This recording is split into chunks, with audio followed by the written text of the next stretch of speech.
Here in the spiritual realms we continue to watch with joy as humanity collectively strengthens and intensifies its intention to awaken from the illusion.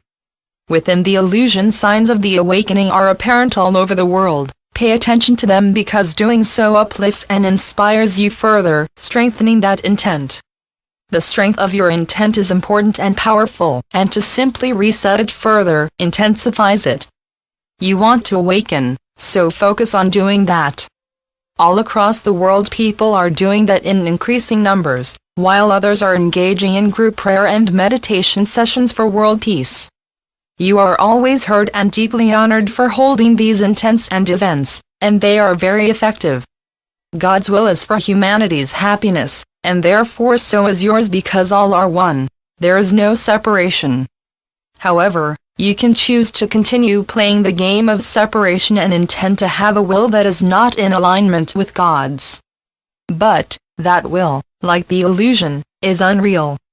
Yes, within the illusion it seems to be possible to hold an intent, a will that is at variance with the divine will, and it does produce results within the illusion that are in opposition to the will of God.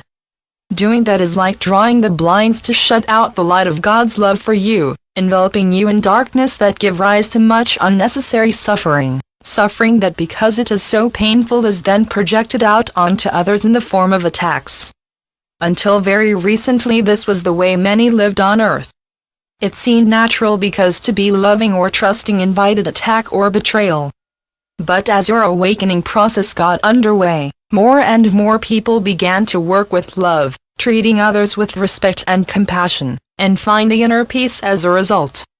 All over the world now people are attempting to establish systems of government that honor everyone, not just those who are wealthy and influential.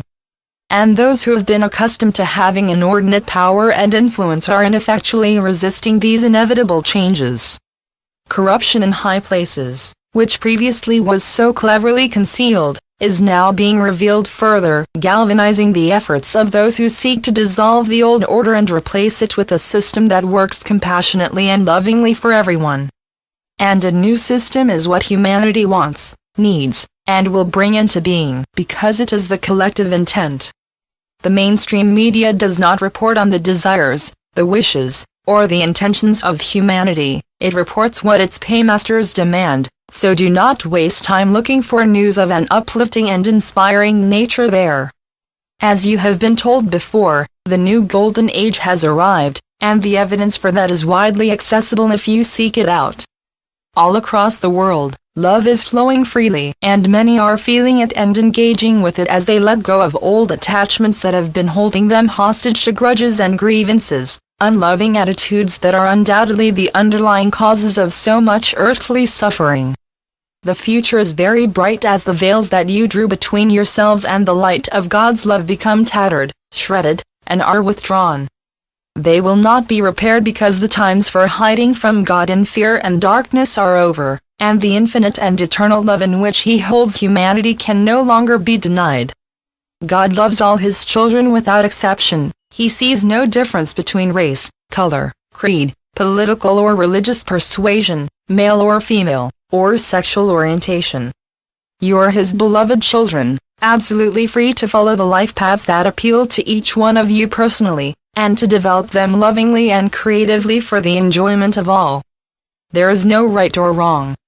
You each have the most wonderful creative abilities that when you quieten the need to judge yourselves or others as right or wrong, and rest in His presence intending to hear His voice, you will realize that He encourages you in every moment to develop those abilities and enjoy them to the full.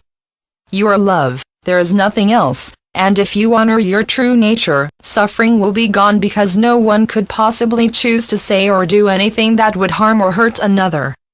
That is why I, and all others in the spiritual realms, keep telling you that love is the only solution to the problems and issues that seem to plague you. There are no problems. There are only illusions that you have invented and produced by investing in fear, which is an utterly unreal figment of your incredibly powerful imaginations.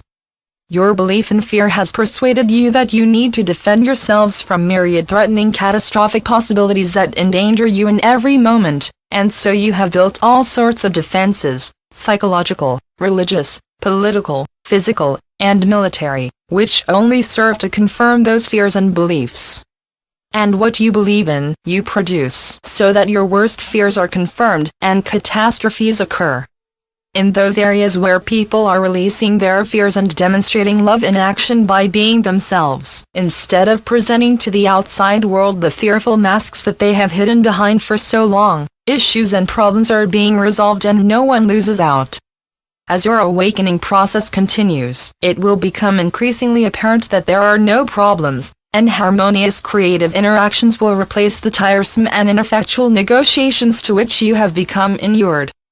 Just engage with love, your true nature, instead of denying it and hiding in fear, and enjoy the presently unaccustomed peace it brings you. As you do so, your worries, anxieties, and unrelieved stress will just fall away, and you will feel the love that is your nature embracing you and showing you that you are free. Your loving brother, Jesus.